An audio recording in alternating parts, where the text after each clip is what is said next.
أعوذ بالله من الشيطان الرجيم. بسم الله الرحمن الرحيم. لتجدن أشد الناس عداوة للذين آمنوا اليهود والذين أشركوا، ولتجدن أقربهم مودة للذين آمنوا الذين قالوا إنا نصارى، ذلك بأن منهم قسيسين ورهبانا وأنهم لا يستكبرون. وإذا سمعوا ما أنزل إلى الرسول ترى أعينهم تفيض من الدمع مما عرفوا من الحق، يقولون ربنا آمنا فاكتبنا مع الشاهدين. وما لنا لا نؤمن بالله وما جاءنا من الحق ونطمع أن يدخلنا ربنا مع القوم الصالحين، فأثابهم الله بما قالوا جنات تجري من تحتها الأنهار خالدين فيها، وذلك جزاء المحسنين. والذين كفروا وكذبوا بآياتنا أولئك أصحاب الجحيم. يا أيها الذين آمنوا لا تحرموا طيبات ما أحل الله لكم ولا تعتدوا، إن الله لا يحب المعتدين. وكلوا مما رزقكم الله حلالا طيبا، واتقوا الله الذي أنتم به مؤمنون. لا يؤاخذكم الله باللغو في أيمانكم، ولكن يؤاخذكم بما عقدتم الأيمان، فكفارته إطعام 10 مساكين من أوسط ما تطعمون أهليكم أو كسوتهم أو تحرير رقبة، فمن لم يجد فصيام 3 أيام، ذلك كفارة أيمانكم إذا حلفتم، واحفظوا أيمانكم، كذلك يبين الله لكم آياته لعلكم تشكرون. يا أيها الذين آمنوا إنما الخمر والميسر والأنصاب والأزلام رجس من عمل الشيطان فاجتنبوه لعلكم تفلحون. إنما يريد الشيطان أن يوقع بينكم العداوة والبغضاء في الخمر والميسر ويصدكم عن ذكر الله وعن الصلاة، فهل أنتم منتهون؟ وأطيعوا الله وأطيعوا الرسول واحذروا، فإن توليتم فاعلموا أنما على رسولنا البلاغ المبين. ليس على الذين آمنوا وعملوا الصالحات جناح فيما طعموا إذا ما اتقوا وآمنوا وعملوا الصالحات ثم اتقوا وآمنوا ثم اتقوا وأحسنوا، والله يحب المحسنين. يا أيها الذين آمنوا ليبلونكم الله بشيء من الصيد تناله أيديكم ورماحكم ليعلم الله من يخافه بالغيب، فمن اعتدى بعد ذلك فله عذاب أليم. يا أيها الذين آمنوا لا تقتلوا الصيد وأنتم حرم، ومن قتله منكم متعمدا فجزاء مثل ما قتل من النعم يحكم به ذوى عدل منكم هديا بالغ الكعبة أو كفارة طعام مساكين أو عدل ذلك صياما ليذوق وبال أمره، عفى الله عما سلف، ومن عاد فينتقم الله منه، والله عزيز ذو انتقام. أحل لكم صيد البحر وطعامه متاعا لكم وللسيارة، وحرم عليكم صيد البر ما دمتم حرما، واتقوا الله الذي إليه تحشرون. جعل الله الكعبة البيت الحرام قياما للناس والشهر الحرام والهدي والقلائد، ذلك لتعلموا أن الله يعلم ما في السماوات وما في الأرض وأن الله بكل شيء عليم. اعلموا أن الله شديد العقاب وأن الله غفور رحيم. ما على الرسول إلا البلاغ، والله يعلم ما تبدون وما تكتمون. قل لا يستوي الخبيث والطيب ولو أعجبك كثرة الخبيث، فاتقوا الله يا أولي الألباب لعلكم تفلحون. يا أيها الذين آمنوا لا تسألوا عن أشياء إن تبد لكم تسؤكم وإن تسألوا عنها حين ينزل القرآن تبد لكم عفى الله عنها والله غفور حليم. قد سألها قوم من قبلكم ثم أصبحوا بها كافرين. ما جعل الله من بحيرة ولا سائبة ولا وصيلة ولا حام ولكن الذين كفروا يفترون على الله الكذب وأكثرهم لا يعقلون. وإذا قيل لهم تعالوا إلى ما أنزل الله وإلى الرسول قالوا حسبنا ما وجدنا عليه آباءنا أولو كان آباؤهم لا يعلمون شيئا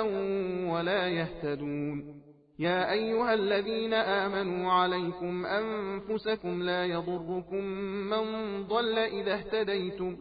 إلى الله مرجعكم جميعا فينبئكم بما كنتم تعملون. يا أيها الذين آمنوا شهادة بينكم إذا حضر أحدكم الموت حين الوصية اثنان ذوى عدل منكم أو آخران من غيركم إن أنتم ضربتم في الأرض فأصابتكم مصيبة الموت تحبسونهما من بعد الصلاة فيقسمان بالله إن ارتبتم لا نشتري به ثمنا ولو كان ذا قربى ولا نكتم شهادة الله إنا إذا لمن الآثمين. فإن عثر على أنهما استحقا إثما فآخران يقومان مقامهما من الذين استحق عليهم الأوليان فيقسمان بالله لشهادتنا أحق من شهادتهما وما اعتدينا إنا إذا لمن الظالمين. ذلك أدنى أن يأتوا بالشهادة على وجهها أو يخافوا أن ترد أيمان بعد أيمانهم واتقوا الله واسمعوا والله لا يهدي القوم الفاسقين. يوم يجمع الله الرسل فيقول ماذا أجبتم قالوا لا علم لنا إنك أنت علام الغيوب. إذ قال الله يا عيسى ابن مريم اذكر نعمتي عليك وعلى والدتك إذ أيدتك بروح القدس تكلم الناس في المهد وكهلا وإذ علمتك الكتاب والحكمة والتوراة والإنجيل وإذ تخلق من الطين كهيئة الطير بإذني فتنفخ فيها فتكون طيرا بإذني وتبرئ الأكمه والأبرص بإذني وإذ تخرج الموتى بإذني وإذ كففت بني إسرائيل عنك إذ جئتهم بالبينات فقال الذين كفروا منهم إن هذا إلا سحر مبين. وإذ أوحيت إلى الحواريين أن آمنوا بي وبرسولي قالوا آمنا واشهد بأننا مسلمون. إذ قال الحواريون يا عيسى ابن مريم هل يستطيع ربك أن ينزل علينا مائدة من السماء قال اتقوا الله إن كنتم مؤمنين. قالوا نريد أن نأكل منها وتطمئن قلوبنا ونعلم أن قد صدقتنا ونكون عليها من الشاهدين. قال عيسى ابن مريم اللهم ربنا أنزل علينا مائدة من السماء تكون لنا عيدا لأولنا وآخرنا وآية منك وارزقنا وأنت خير الرازقين. قال الله إني منزلها عليكم فمن يكفر بعد منكم فإني أعذبه عذابا لا أعذبه أحدا من العالمين. وإذ قال الله يا عيسى ابن مريم أأنت قلت للناس اتخذوني وأمي إلهين من دون الله قال سبحانك ما يكون لي أن أقول ما ليس لي بحق إن كنت قلته فقد علمته تعلم ما في نفسي ولا أعلم ما في نفسك إنك أنت علام الغيوب. ما قلت لهم إلا ما أمرتني به أن اعبدوا الله ربي وربكم، وكنت عليهم شهيدا ما دمت فيهم، فلما توفيتني كنت أنت الرقيب عليهم وأنت على كل شيء شهيد. إن تعذبهم فإنهم عبادك، وإن تغفر لهم فإنك أنت العزيز الحكيم. قال الله هذا يوم ينفع الصادقين صدقهم، لهم جنات تجري من تحتها الأنهار خالدين فيها أبدا، رضي الله عنهم ورضوا عنه، ذلك الفوز العظيم. لله ملك السماوات والأرض وما فيهن، وهو على كل شيء قدير. بسم الله الرحمن الرحيم. الحمد لله الذي خلق السماوات والأرض وجعل الظلمات والنور ثم الذين كفروا بربهم يعدلون. هو الذي خلقكم من طين ثم قضى أجلا وأجل مسمى عنده ثم أنتم تمترون. وهو الله في السماوات وفي الأرض يعلم سركم وجهركم ويعلم ما تكسبون. وما تأتيهم من آية من آيات ربهم إلا كانوا عنها معرضين. فقد كذبوا بالحق لما جاءهم، فسوف يأتيهم أنباء ما كانوا به يستهزئون. ألم يروا كم أهلكنا من قبلهم من قرن مكناهم في الأرض ما لم نمكن لكم، وأرسلنا السماء عليهم مدرارا وجعلنا الأنهار تجري من تحتهم فأهلكناهم بذنوبهم وأنشأنا من بعدهم قرنا آخرين. ولو نزلنا عليك كتابا في قرطاس فلمسوه بأيديهم لقال الذين كفروا إن هذا إلا سحر مبين. وقالوا لولا أنزل عليه ملك، ولو أنزلنا ملكا لقضي الأمر ثم لا ينظرون. ولو جعلناه ملكا لجعلناه رجلا وللبسنا عليهم ما يلبسون. ولقد استهزئ برسل من قبلك فحاق بالذين سخروا منهم ما كانوا به يستهزئون. قل سيروا في الأرض ثم انظروا كيف كان عاقبة المكذبين. قل لمن ما في السماوات والأرض قل لله، كتب على نفسه الرحمة، ليجمعنكم إلى يوم القيامة لا ريب فيه، الذين خسروا أنفسهم فهم لا يؤمنون. وله ما سكن في الليل والنهار وهو السميع العليم. قل أغير الله أتخذ وليا فاطر السماوات والأرض وهو يطعم ولا يطعم. قل إني أمرت أن أكون أول من أسلم ولا تكونن من المشركين. قل إني أخاف إن عصيت ربي عذاب يوم عظيم. من يصرف عنه يومئذ فقد رحمه وذلك الفوز المبين. وإن يمسسك الله بضر فلا كاشف له إلا هو، وإن يمسسك بخير فهو على كل شيء قدير، وهو القاهر فوق عباده وهو الحكيم الخبير. قل أي شيء أكبر شهادة قل الله شهيد بيني وبينكم، وأوحي إلي هذا القرآن لأنذركم به ومن بلغ. أئنكم لتشهدون أن مع الله آلهة أخرى؟ قل لا أشهد. قل إنما هو إله واحد وإنني بريء مما تشركون. الذين آتيناهم الكتاب يعرفونه كما يعرفون أبناءهم، الذين خسروا أنفسهم فهم لا يؤمنون. ومن أظلم ممن افترى على الله كذبا أو كذب بآياته،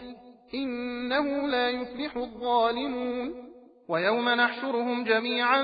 ثم نقول للذين أشركوا أين شركاؤكم الذين كنتم تزعمون ثم لم تكن فتنتهم إلا أن قالوا والله ربنا ما كنا مشركين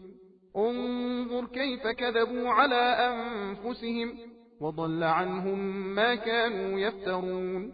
ومنهم من يستمع إليك وجعلنا على قلوبهم أكنة أن يفقهوه وفي آذانهم وقرا وإن يروا كل آية لا يؤمنوا بها حتى إذا جاءوك يجادلونك يقول الذين كفروا إن هذا إلا أساطير الأولين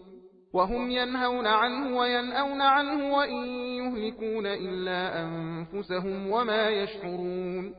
ولو ترى إذ وقفوا على النار فقالوا يا ليتنا نرد ولا نكذب بآيات ربنا ونكون من المؤمنين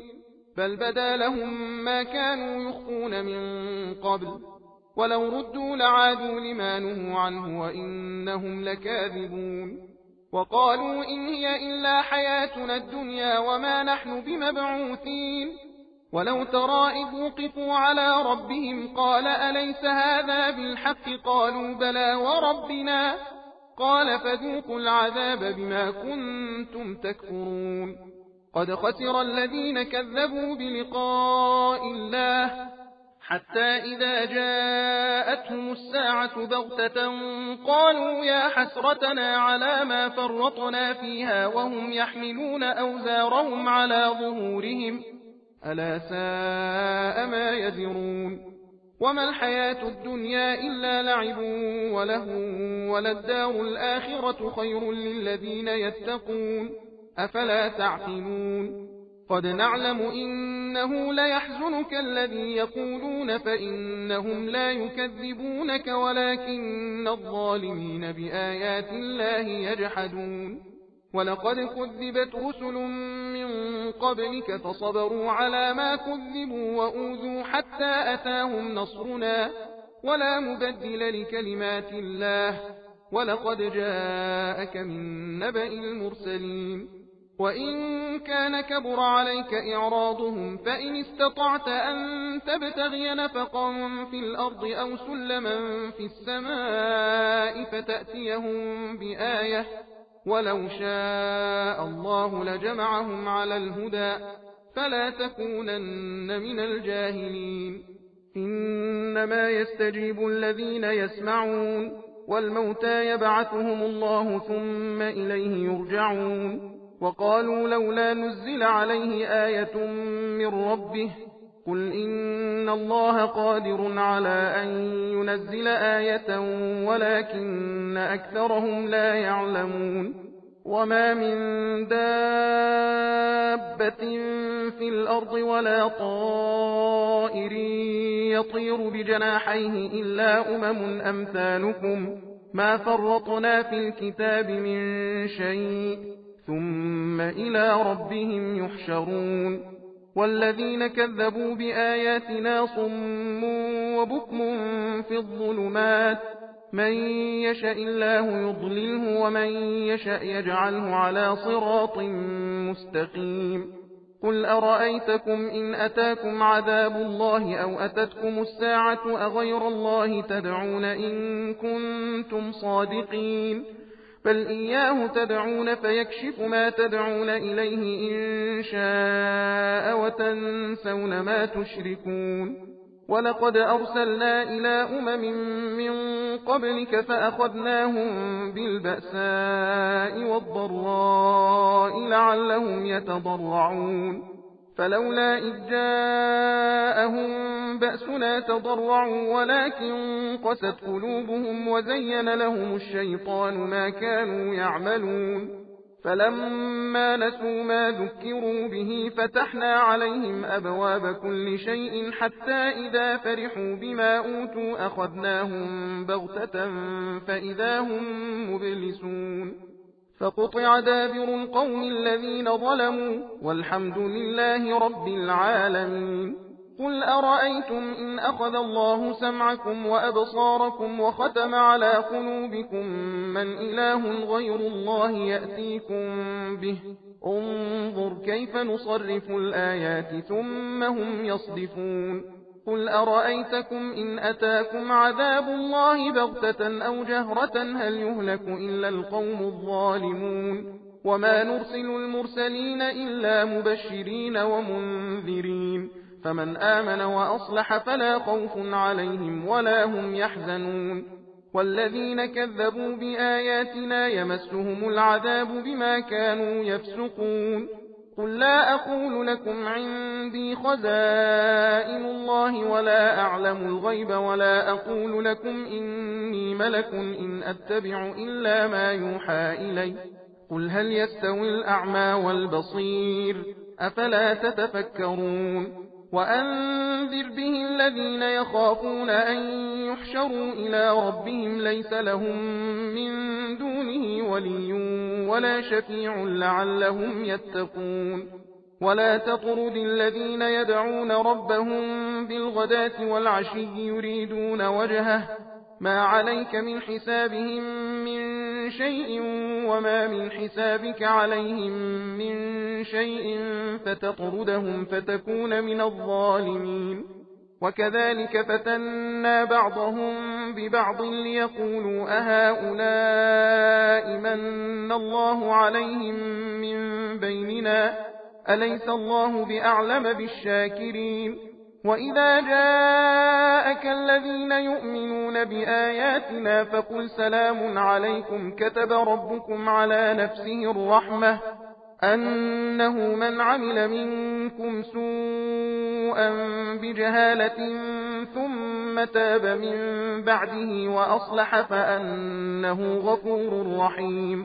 وكذلك نفصل الآيات ولتستبين سبيل المجرمين قل إني نهيت أن أعبد الذين تدعون من دون الله قل لا أتبع أهواءكم قد ضللت إذا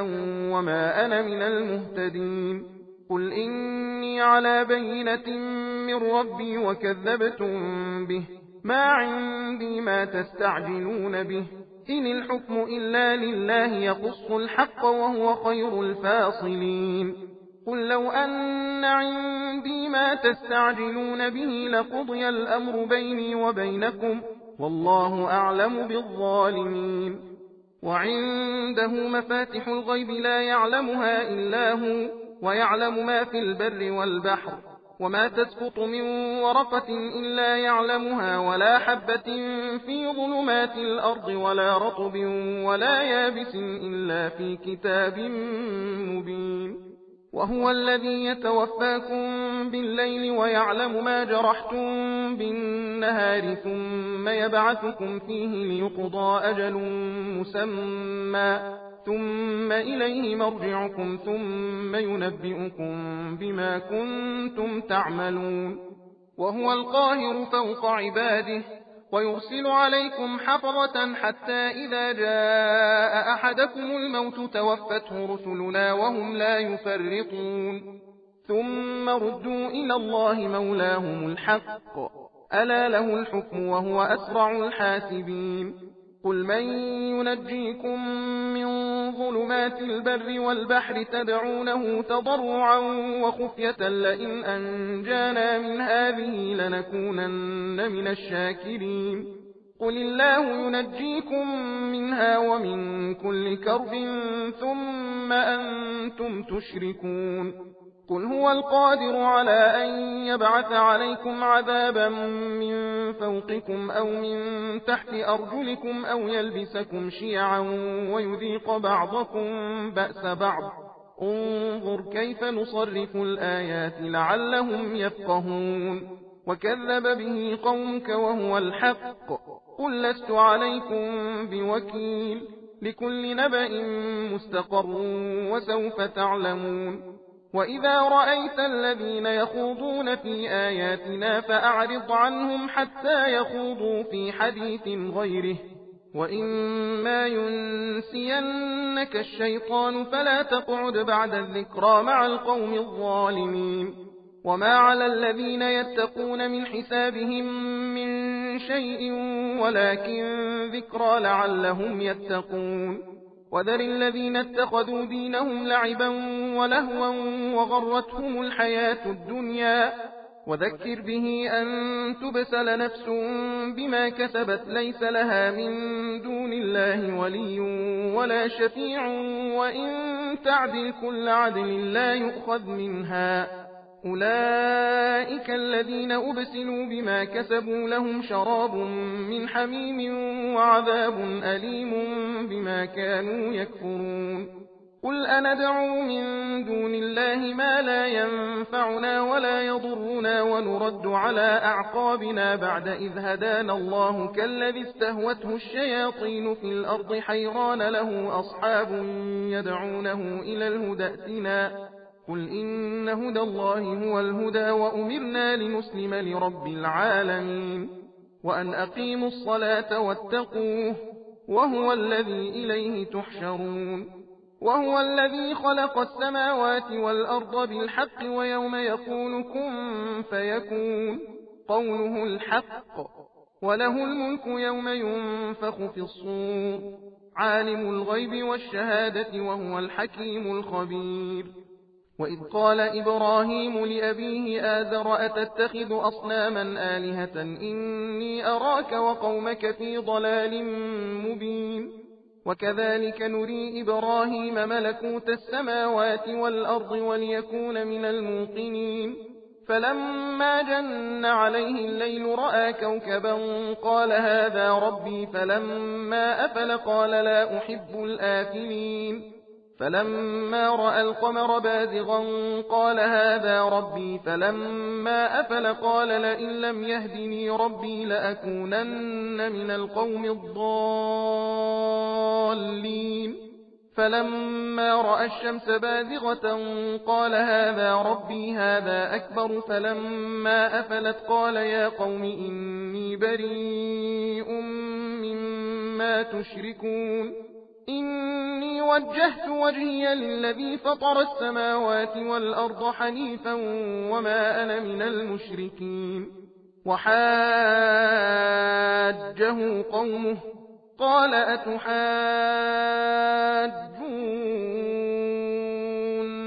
في الله وقد هدان ولا أخاف ما تشركون به إلا أن يشاء ربي شيئا وسع ربي كل شيء علما أفلا تتذكرون وكيف أخاف ما أشركتم ولا تخافون أنكم أشركتم بالله ما لم ينزل به عليكم سلطانا فأي الفريقين أحق بالأمن إن كنتم تعلمون الذين آمنوا ولم يلبسوا إيمانهم بظلم أولئك لهم الأمن وهم مهتدون وتلك حجتنا آتيناها إبراهيم على قومه نرفع درجات من نشاء إن ربك حكيم عليم ووهبنا له إسحاق ويعقوب كلا هدينا ونوحا هدينا من قبل ومن ذريته داود وسليمان وأيوب ويوسف وموسى وهارون وكذلك نجزي المحسنين وزكريا ويحيى وعيسى وإلياس كل من الصالحين وإسماعيل واليسع ويونس ولوطا وكلا فضلنا على العالمين ومن آبائهم وذرياتهم وإخوانهم واجتبيناهم وهديناهم إلى صراط مستقيم ذلك هدى الله يهدي به من يشاء من عباده ولو أشركوا لحبط عنهم ما كانوا يعملون أولئك الذين آتيناهم الكتاب والحكم والنبوة فإن يكفر بها هؤلاء فقد وكلنا بها قوما ليسوا بها بكافرين أولئك الذين هدى الله فبهداه مقتده قل لا أسألكم عليه أجرا إن هو إلا ذكرى للعالمين وما قدروا الله حق قدره إذ قالوا ما أنزل الله على بشر من شيء قل من أنزل الكتاب الذي جاء به موسى نورا وهدى للناس تجعلونه قراطيس تبدونها وتخفون كثيرا وعلمتم ما لم تعلموا أنتم ولا آباؤكم قل الله ثم ذرهم في خوضهم يلعبون وهذا كتاب أنزلناه مبارك مصدق الذي بين يديه ولتنذر أم القرى ومن حولها والذين يؤمنون بالآخرة يؤمنون به وهم على صلاتهم يحافظون ومن أظلم ممن افترى على الله كذبا أو قال أوحي إلي ولم يوحى إليه شيء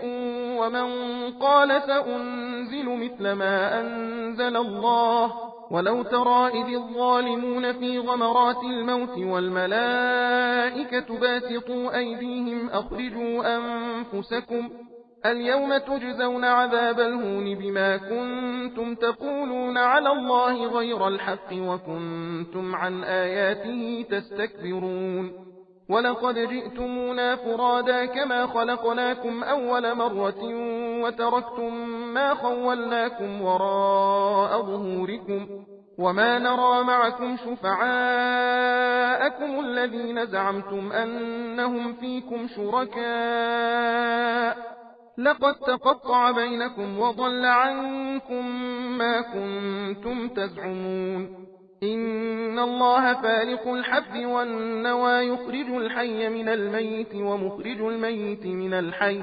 ذلكم الله فأنى تؤفكون فالق الإصباح وجعل الليل سكنا والشمس والقمر حسبانا ذلك تقدير العزيز العليم وهو الذي جعل لكم النجوم لتهتدوا بها في ظلمات البر والبحر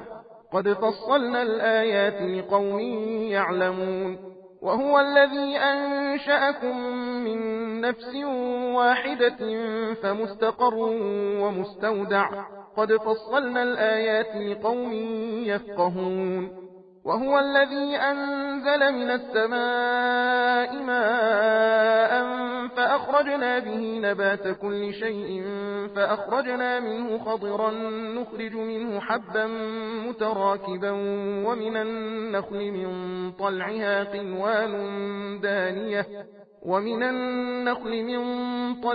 قنوان دانية وجنات من أعناب والزيتون والرمان مشتبها وغير متشابه انظروا إلى ثمره إذا أثمر وينعه إن في ذلكم لآيات لقوم يؤمنون وجعلوا لله شركاء الجن وخلقهم وخرقوا له بنين وبنات بغير علم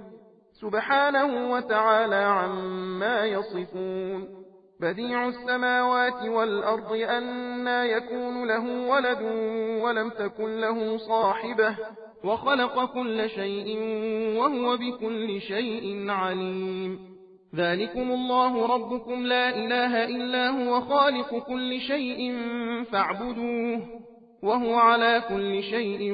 وكيل لا تدركه الأبصار وهو يدرك الأبصار وهو اللطيف الخبير قد جاءكم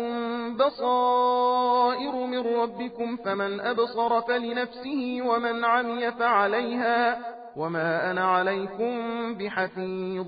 وكذلك نصرف الآيات وليقولوا درست ولنبينه لقوم يعلمون اتبع ما أوحي إليك من ربك لا إله إلا هو وأعرض عن المشركين ولو شاء الله ما أشركوا وما جعلناك عليهم حفيظا وما أنت عليهم بوكيل